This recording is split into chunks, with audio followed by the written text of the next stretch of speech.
उत्तर प्रदेश की राजधानी लखनऊ में भी डबल मर्डर से सनसनी फैल गई है, जहां 73 साल की आशा देवी और 75 साल के उनके पति अनंत राम की चाकू मारकर हत्या कर दी गई। हत्याकारों बुजुर्ग दंपति के दामाद पर लगा है। बताया जा रहा है कि दामाद जगदीप सिंह का उनकी पत्नी पूनम से विवाद हो गया था, जिसके बाद पूनम अपने मायके में रहने लगी थी। इसके बाद गुस्से में आकर दामाद जगदीप सिंह ने अपने सास और ससुर की चाकू मारकर हत्या कर दी। वारदात के बाद मोहल्ले के लोगों ने आरोपी दामाद जगदीप सिंह को पकड़कर पुलिस के हवाले कर दिया।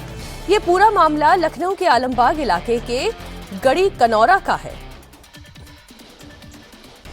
तो लोगों ने आरोपी दामाद को पकड़ लिया है और उसे पुलिस के भी हवाले कर दिया है। लखनऊ में डबल मर्डर से सनसनी फैल गई। सास ससुर का मर्डर कर दिया गया। पत्नी के मायके में रहने से बहुत नाराज था ये, और इसी नाराजगी को उसने अपने सास और ससुर की हत्या करके निकाला। डबल मर्डर के बाद इलाके के लोगों ने फौरन से पकड़कर पुलिस के हवाले कर दिया। अब आगे की जो भी कार्रवाई होगी वो पुलिस के द्वारा ही की जाएगी।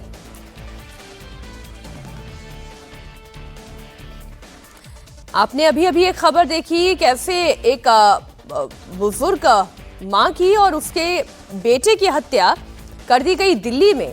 तो अब लखनऊ की ये घटना, जहां पर दामाद ने ही अपने सास ससुर की हत्या कर दी। सास ससुर जिसे माता पिता का दर्जा दिया जाता है, सोचिए जरा ऐसी कौन सी नाराजगी थी, किस हद तक ये नाराजगी जुनून में तब्दील हो गया था, आक्रोश में तब्दील हो गया था कि आओ देखा ना ताओ, और कत्ल कर दिया।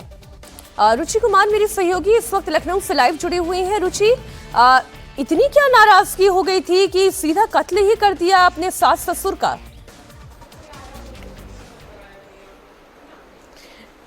बड़ा सवाल है मीनाक्षी, लेकिन ये कहा जा रहा है कि 10 साल पहले शादी हुई थी पूनम की, और 10 सालों में उसको काफ़ी ज़्यादा परेशान किया जा रहा था, और अभी अप्रैल में वो अपने मायके आके रहने लगी थी। जो पति है वो कुछ करता नहीं था, और पूनम स्कूल में टीचर थी। तो वो जब यहाँ पर आया, इसी घर में वो आया, उसका छोटा 3 साल का बच्चा है, और कहा कि बच्चे से मिलना है, तो पूनम ने मिलने दिया। और उसके बाद जब झगड़ा हो रहा था, माता पिता ने रोकने की कोशिश की, तो सबसे पहले पिता पर हमला कर दिया। तो ऐसा पूनम का ये कहना है कि उसने डिवोर्स के लिए पेपर्स भी फाइल कर रखे थे, और वो चाहता था कि पूनम घर पर वापस आ जाए।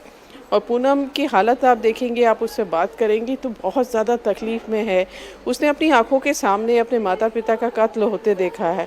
तो घर में आपको यहाँ पे हर जगह लोग जिस तरह से रो रहे हैं, छोटा बच्चा है उसका जिसने अपने नाना नानी को अपनी आंखों के सामने मरते देखा है, उस बच्चे को यहाँ से कहीं पड़ोस में भेजा गया है।